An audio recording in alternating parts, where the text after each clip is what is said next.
My love is gonna make you happy. Come on over me, feel the vibe. Whoa. Hi guys, kamusta kayo? Thank you for dropping by on my channel. Kung bago pala kayo dito sa channel ko, I'm Cez Villanueva and welcome on my YouTube channel. Kung bago pala kayo, please do subscribe on my YouTube channel and don't forget to click the notification bell button down below para lagi kayong notified kung may new uploads and new updates ako dito sa channel ko. Please also do follow me on my social media account. Ililink ko na lang down below. So first, dapat make sure na nakapag-moisturizer na kayo at sunblock. Napaka-importante na bata pa lang or habang maaga pa lang matuto na kayong mag-moisturize at gumamit ng sunblock for your skin. Dahil at the end of the day, skin will thank you for that.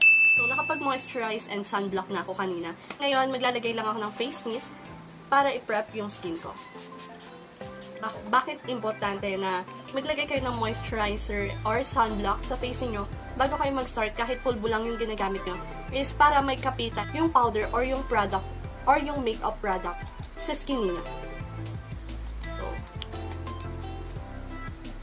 patuyuin lang natin yan. Dahil lahat ng product na nilalagay nyo sa face niyo, moisturizer man lang yan or sunblock, hayaan nyo muna mag-set yan sa face niyo. Matuyo, ma-soak up ng skin niyo yung product bago nyo lagyan ng makeup product.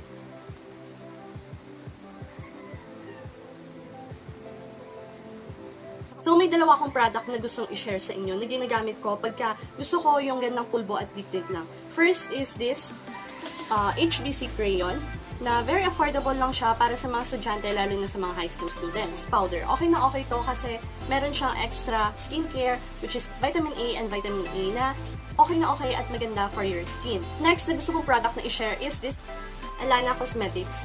Ito na open ko na. So, ang gusto ko sa Elana, kung napanood nyo yung isa kong video, yung back to school makeup tutorial for college, ang ginamit kong clay blush doon is yung Elana. So, Elana kasi ito, napakaganda nito, lalo na para sa mga sensitive skin. Di ba, kadalasan nag-i-start ang mga acnes or breakouts pagka high school tayo. So, ito, maganda to para sa mga teenagers na katulad nyo or nag-i-start pa lang sa pagme-makeup. Mga gandang pulbo lang naman ang gustong ilagay or ilapat sa mukha nila. So, ang kinaganda nito, for its price, medyo pricey siya, pero for daily use, it can last up to 6 to 8 months. So, matagal-tagal na rin yun kahit paano. Then, may skin benefits din siya. Safe siya for sensitive skin, acne-prone skin dahil vegan siya and hypoallergenic siya. Yun yung isang kinaganda nun. Then, at the same time, hindi ka lang parang nagpulbo lang talaga na ano. Ito, may coverage to guys. So, lalo na mga breakouts at gusto nyong pakpan o tapalan yung mga acne problems niyo, maganda tong product na to for you to try. Pero dahil ang target natin is Gandang Pulbo at Lip Tint for high school students, ito na lang muna ang gagamitin ko. So, optional naman to guys, nasa sa inyo kung ano yung gusto ninyong product na gamitin, kung ano yung mas nag-work sa inyo, do it and use it. Lalagay lang muna ako sa face ko.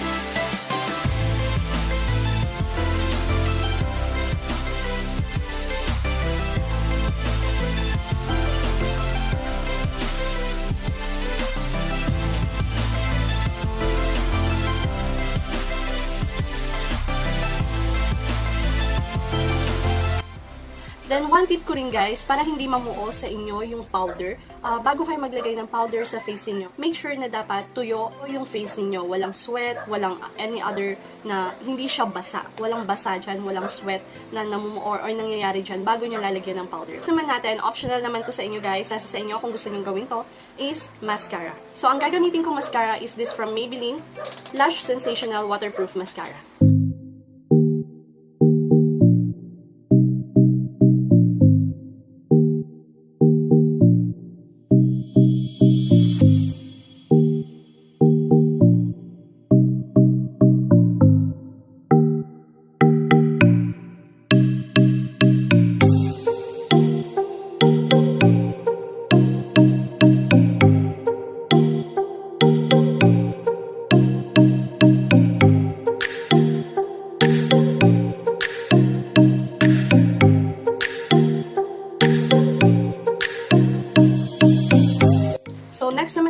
optional na naman to. Nasa sa inyo. Pero ako kasi, ever since high school ako, mahilig ako mag-eyeliner na sa waterline ko. Pero that time kasi ang ginagamit ko is black.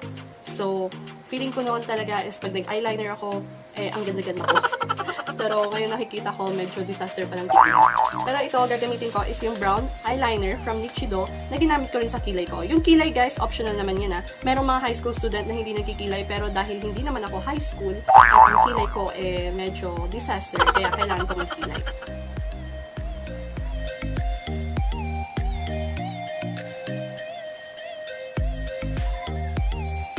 Gandang Pulbo at Liptint. So, ibig sabihin, yung blush natin, pwede natin gamitin sa cheeks and sa lips. May dalawa akong product na gustong i-share sa inyo kung Gandang Pulbo at Liptint lang ang ginagawa ko. First is this COSMETIC Velvet Liquid Lipstick siya. So, alam ko marami nakakaalam nito, marami na nakatest out nito. Maganda to for your cheeks at lalo na sa lips niyo. Gustong-gusto ko to sa lips kasi very lightweight lang siya, cloud feel-like lang ang feeling niya. Then, at the same time, hindi siya yung tipong transfer-proof. Pero, ang kinaganda nito, kahit na matanggal or mabura na siya sa lips niyo after mong kumain or after mong uminom, nag-iwan siya ng stain sa lips mo, very natural looking na lang tignan sa lips mo pag tumagal siya. Yun yung kinaganda nito. Then, next naman is this Coulorret. So, lip and cheek tint siya. Ang kinaganda naman nito, very affordable for its price na 250 pesos or di kaya, ito nabili ko for 150 pesos na naka-sale. Kinaganda naman nitong Coulorret is, maganda yung color payoff niya. So, for its price na 250 pesos, pang matagalan mo na siyang magagamit. Yun yung kinaganda niya for me. But for the lips, hindi ko siya recommended dahil napakadali talaga niyang mabura. Yun yung ayaw ko sa kanya. Pero, ang kinaganda ng mga products na to for me, lalo na sa lips, hindi siya drying. Hindi siya yung tipo na lips. Kasi ang dami ko nakikita mga kabataan, nagli-liptint sila pero hindi nila iniisip yung lips nila, yung care ng lips nila. Yung kahit na nagbabakbak na yung labi nila, nagsusugat na sa pagbabakbak, go na go pa rin sila. Pero, dapat iwasan nyo yun guys ha, kasi hindi maganda yung ganon, or nakakasanayan nyo yung ganon, for the sake of lip tint lang. So, dapat, everyday, kahit paano, everyday or every other day, nag-i-exfoliate pa rin kayo ng lips ninyo. So, itong dalawang products na to, gagamitin ko for my face, pero optional naman to guys, nasa sa inyo kung ano yung gusto ninyong gamitin. For my cheeks, ito na lang yung gagamitin ko, Coulorret. Then, for my lips is this COSMETIC. Para makita nyo yung difference nila. So, may 2 shades ako available sa akin ng Coulorret pala. First is this Ondrei, and next is this Naomi. Medyo peachy pink siya. Then, ito may pagka brownish orange color siya. So, maganda to lalo sa mga morena.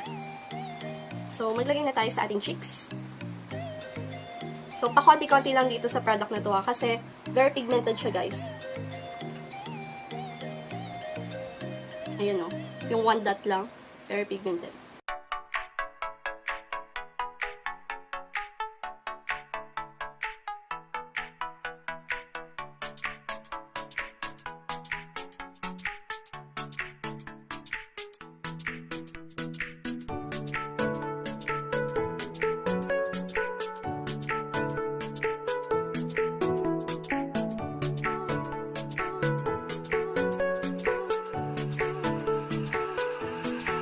Ako sa cheeks ko, nakalimutan ko rin palang i-share at gawin din pala is mas maganda pag nyo gawin yung full face niyo or bago kayo maglagay ng powder, much better na ilagay niyo na yung liquid blush niyo or lip tint niyo pagka naka-moisturizer pa lang kayo or sunblock para mas madali para sa inyo na i-blend yung product. Kasi once na may, parang itong ginawa ko, may powder na yung face mo, medyo hirap na siya i-blend, lalo na itong Coulorret. Pero for COSMETIC, medyo mas madali siyang i-blend para sa akin.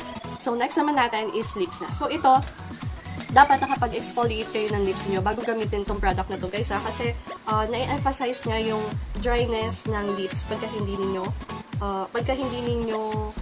in-exfoliate yung lips niyo o di kaya may pagbabakbak na nangyayari dyan.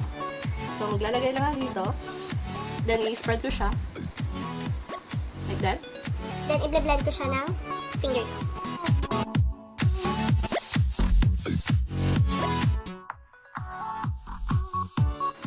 Then, gagawin ko siyang ombre effect. Optional to guys, nasa sa inyo kung gusto nyo gawin to or maging creative sa lips niyo. Pero ako, gagawin ko na lang din para magamit ko tong Ondrei shade ng Coulorret.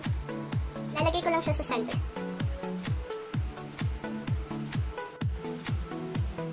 Then, spread ko lang. Para tumagal pa yung product sa lips niyo, lagyan nyo siya ng powder. So, tapalan nyo siya ng powder.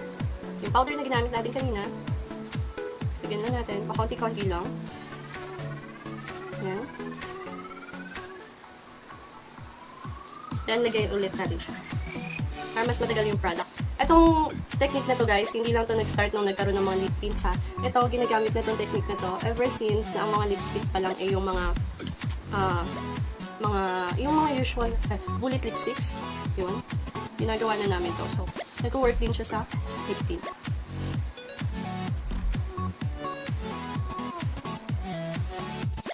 This is my final look guys for Gandang Pulbo at Lip Tint lang. Sana nagustuhan nyo tong makeup tutorial na to na Gandang Pulbo at Lip Tint. At kung nagustuhan nyo tong makeup tutorial na to, please do like this video and share nyo na rin sa mga kaibigan ninyo, lalong-lalo na sa mga kaklase ninyo. So, see you guys on my next videos. Bye!